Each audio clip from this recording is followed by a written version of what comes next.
എല്ലാവർക്കും പുതിയൊരു വീഡിയോയിലേക്ക് സ്വാഗതം. ആരെങ്കിലും എൻ്റെ ചാനൽ പുതുതായിട്ട് കാണുന്നുണ്ടെങ്കിൽ വീഡിയോസൊക്കെ ഒന്ന് കണ്ടു നോക്കുക. ഇഷ്ടമാവുകയാണെങ്കിൽ മാത്രം ഒന്ന് ചാനൽ സബ്സ്ക്രൈബ് ചെയ്ത് സപ്പോർട്ട് ചെയ്യുക. കൂടാതെ തൊട്ടടുത്തുള്ള ബെല്ലൈക്കൺ കൂടെ പ്രസ് ചെയ്ത് ഓൾ എന്ന ഓപ്ഷൻ എനേബിൾ ചെയ്തേക്കാൻ മറക്കരുത് കേട്ടോ.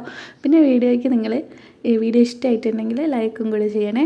അപ്പോൾ നമുക്ക് ഇന്നത്തെ വീഡിയോയിലേക്ക് പോകാം. ഇന്ന് ഞാൻ വന്നിട്ടുള്ളത് കുറച്ച് നല്ല നല്ല ടിപ്സുകളൊക്കെ കളക്ട് ചെയ്തുകൊണ്ടാണ്. അത് ചിലപ്പോൾ നിങ്ങൾക്ക് അറിയുന്നതുണ്ടാവും, അറിയാത്തതുണ്ടാവും. അറിയാത്തതൊക്കെ ഉണ്ടെങ്കിൽ ഒന്ന് കമൻറ്റായിട്ട് പറയുക കേട്ടോ. അപ്പോൾ നമുക്ക് നേരെ വീഡിയോയിലേക്ക് പോകാം.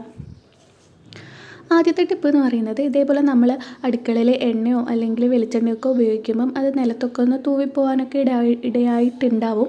അങ്ങനെയൊക്കെ വരുന്ന സമയങ്ങളിൽ ഇത് നമ്മൾ നോർമലായിട്ടൊരു തുണി വെച്ചിട്ട് തുടയ്ക്കുമ്പം അതിൻ്റെ ഒരു എണ്ണമയം അവിടെ നിന്ന് പോവില്ല, അവിടെ തന്നെ ഉണ്ടാവും. നമ്മൾ വിളക്കൊക്കെ കത്തിക്കുന്ന സമയത്ത് തറയിലൊക്കെ എണ്ണ തൂവിക്കഴിഞ്ഞാൽ അത് നമ്മൾ തുടച്ച് കഴിഞ്ഞാലും ആ ഒരു എണ്ണമയം അവിടെ ഉള്ളതിനെ കൊണ്ട് തന്നെ കാല് വഴുതി വീഴാനൊക്കെയുള്ള സാധ്യത കൂടുതലാണ്. അപ്പോൾ അങ്ങനെയൊക്കെ വരുന്ന സമയങ്ങളിൽ ഇതേപോലെ 1-2 സ്പൂണ്, ചെറിയ സ്പൂണിൽ മതി കേട്ടോ, ഗോതമ്പ് പൊടി എടുത്തിട്ട് ഈ ഒരു എണ്ണ തൂവിൻ്റെ മുകളിലേക്കായിട്ട് ഇട്ടിട്ട് കൈ കൊണ്ട് നല്ല രീതിക്ക് തന്നെ ഒന്ന് ഇങ്ങനെ ആക്കി കൊടുക്കുക കേട്ടോ. എണ്ണയായാലും വെളിച്ചെണ്ണ എന്ത് ഓയിലായാലും കുഴപ്പമില്ല, അങ്ങനെ തൂവിക്കഴിഞ്ഞാൽ ഈ ഒരു ടിപ്പ് ചെയ്ത് നോക്കുക കേട്ടോ. അത് എണ്ണമയം അവിടെ എണ്ണ തൂവിയിട്ടുണ്ടോ എന്ന് കൂടി മനസ്സിലാവില്ല കേട്ടോ. എന്നിട്ട് അത് കൈ കൊണ്ട് ഇങ്ങനെ ഒന്ന് ഇതാക്കിയ ശേഷം ആ ഒരു പൊടി നമുക്ക് അവിടെ നിന്ന് വാരിക്കളയാം കേട്ടോ.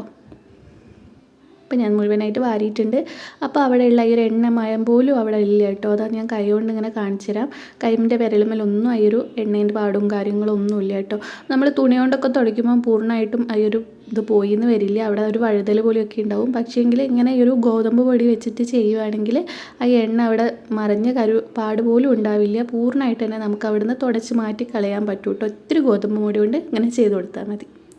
അടുത്തൊരു ടിപ്പ് എന്ന് പറയുന്നത്, ഇതേപോലത്തെ വീട്ടിൽ സ്പൂണൊക്കെ ഉണ്ടാവില്ലേ, നമ്മൾ അടുക്കളയിലെ ഉപയോഗമൊക്കെ കഴിഞ്ഞ് മാറ്റി വെച്ചിട്ടുള്ള 2-3 സ്പൂണൊക്കെ ഉണ്ടെങ്കിൽ ഒന്ന് എടുത്തിട്ട് ഫ്രിഡ്ജിലേക്ക് വെച്ച് കൊടുക്കുക കേട്ടോ. ഈ ഒരു സ്റ്റീലിൻ്റെ സ്പൂണ് നമ്മൾ ഫ്രിഡ്ജിൽ വെച്ച് 1 മിനിറ്റ് കൊണ്ട്, 1 മിനിറ്റ് തികച്ച് വേണ്ട, 1 മിനിറ്റ് കൊണ്ട് തന്നെ അത് നല്ല ഐസ് ക്യൂബ്സ് പോലെ ഈ ഒരു ലെവലിലുള്ള തണുപ്പായിട്ട് കിട്ടും കേട്ടോ.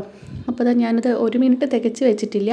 എന്നിട്ട് നമ്മളിപ്പോൾ കുട്ടികളൊക്കെ വീട്ടിലുള്ളവരാണെങ്കിൽ ജസ്റ്റ് എവിടെയെങ്കിലും തല തട്ടിപ്പോയാലോ വീണാലൊക്കെ തലയൊക്കെ മുഴച്ച് വരില്ലേ, ഈ ഒരു മുഴച്ച് വരുന്ന സമയങ്ങളിൽ ഇതേപോലത്തെ ഒരു സ്പൂണ് ഫ്രിഡ്ജിലൊന്ന് വെച്ചിട്ടങ്ങ് എടുത്താൽ മതി. അത്രയും സമയം കൊണ്ട് തന്നെ സ്പൂണ് നല്ല രീതിയിൽ തന്നെ തണുപ്പാവും കേട്ടോ. എന്നിട്ട് ഇതേപോലെ ഒന്ന് വെച്ച് കൊടുത്താൽ മതി. അതേപോലെ കൈക്കൊക്കെ പൊള്ളിയാലൊക്കെ ഐസ് ക്യൂബ്സ് ഒന്നും ഇല്ലാത്ത സമയങ്ങളിൽ ഇതേപോലത്തെ സ്പൂൺ കൊണ്ട് ഇങ്ങനെ ചെയ്ത് കൊടുത്താൽ മതി കേട്ടോ. അപ്പം അടുത്തൊരു ടിപ്പിലേക്ക് പോവാം.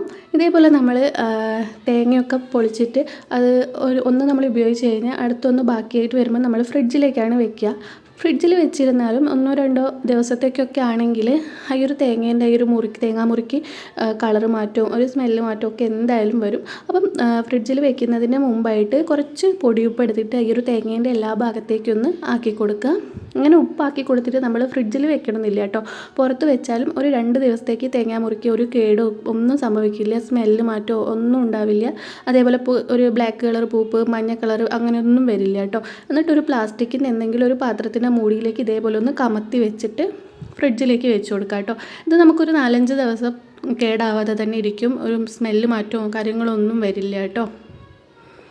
അടുത്തൊരു ടിപ്പ് എന്ന് പറയുന്നത്, ഇതേപോലത്തെ അലൂമിനിയം ഫോയിൽ പേപ്പർ വീട്ടിലുള്ളവരാണെങ്കിൽ ഫ്രിഡ്ജിൽ ഐസ് കട്ട ഒരു കുന്ന് പോലെയായിട്ട് ഐസ് മഞ്ഞുമല പോലെയായിട്ട് ഉണ്ടാവില്ലേ, എൻ്റെ ഫ്രിഡ്ജിലില്ല കേട്ടോ. ഞാൻ കഴിഞ്ഞ ദിവസം ക്ലീൻ ചെയ്തതാണ്. ഉരുളക്കിഴങ്ങ് വെച്ചിട്ട് അത് ഞാൻ വീഡിയോ ആയിട്ട് ചെയ്തിട്ടുണ്ട് കേട്ടോ. അപ്പോൾ നിങ്ങൾക്ക് കണ്ടാൽ തന്നെ മനസ്സിലാവും. പിന്നെ ഒരു 2-3 ആഴ്ചത്തേക്കൊന്നും ഐസ് കട്ടയാവില്ല കേട്ടോ.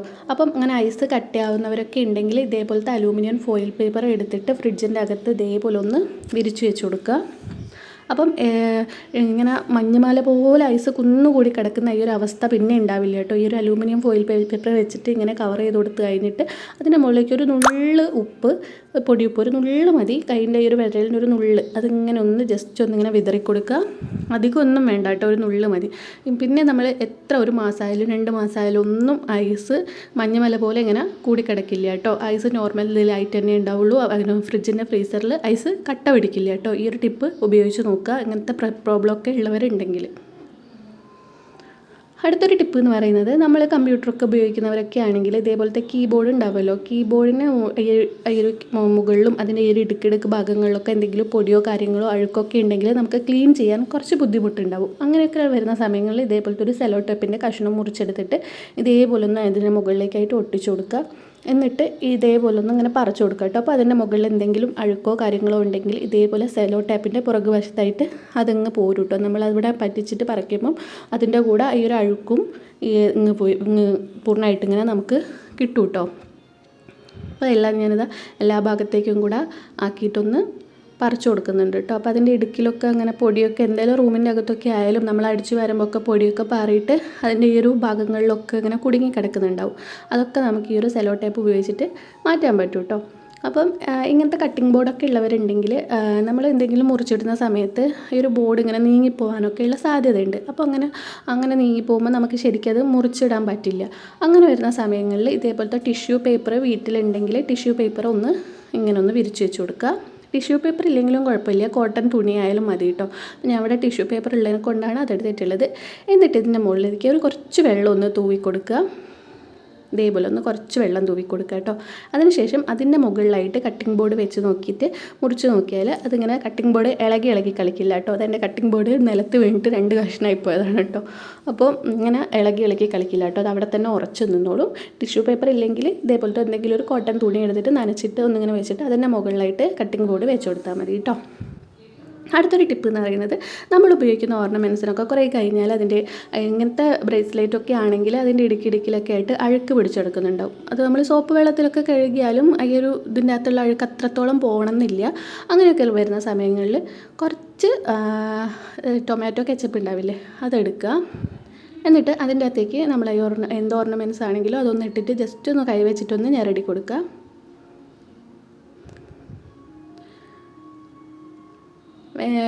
സമയമൊക്കെ ഉള്ളവരാണെങ്കിൽ ഒരു 5 മിനിറ്റ് നേരം അതിൽ വെക്കുന്നതിനെ കൊണ്ട് കുഴപ്പമൊന്നുമില്ല കേട്ടോ.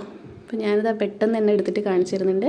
അപ്പം നമ്മൾ കടയിൽ നിന്ന് എങ്ങനെയാണോ വാങ്ങിയത് അതേപോലെ തന്നെ നിറമായി കിട്ടും കേട്ടോ ഈ ഒരു ഓർണമെൻറ്റ്സിന്.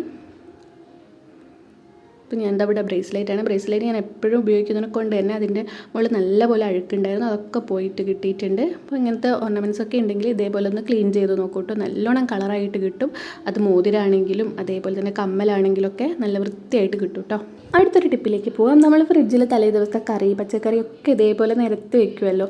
അപ്പോൾ നമ്മൾ എന്തെങ്കിലും തണ്ണിമത്തനൊക്കെ ആണെങ്കിൽ ഇതേപോലെ മുറിച്ചിട്ട് അങ്ങനെ വെക്കാൻ പാടില്ല. അതിന്ന് ജസ്റ്റ് ഒന്ന് റാപ്പ് ചെയ്തിട്ട് വെക്കുക കേട്ടോ. അങ്ങനത്തെ പ്ലാസ്റ്റിക് കവർ ഉപയോഗിച്ചിട്ടൊന്ന് റാപ്പ് ചെയ്തിട്ട് വെക്കുക. അതേപോലെ തന്നെ നമ്മൾ ഫ്രിഡ്ജ് എപ്പോഴും ക്ലീൻ ചെയ്യാൻ നമുക്ക് പറ്റിയെന്ന് വരില്ല. മാസത്തിൽ ഒരു പ്രാവശ്യമൊക്കെ ക്ലീൻ ചെയ്യുന്ന രീതിയിലേക്ക് ആക്കിയെടുക്കണമെങ്കിൽ ഇതേപോലത്തെ ഈ ഒരു ഫ്രിഡ്ജിൻ്റെ മുകളിലുള്ള ഗ്ലാസ് ഇല്ലേ, ആ ഗ്ലാസ് ഇതേപോലത്തെ കവർ ഉപയോഗിച്ചിട്ട് നമ്മൾ ഫുഡൊക്കെ കവർ ചെയ്യാൻ ഉപയോഗിക്കുന്ന ഈ ഒരു കവർ ഉപയോഗിച്ചിട്ട് ഒന്ന് റാപ്പ് ചെയ്ത് വെക്കുക.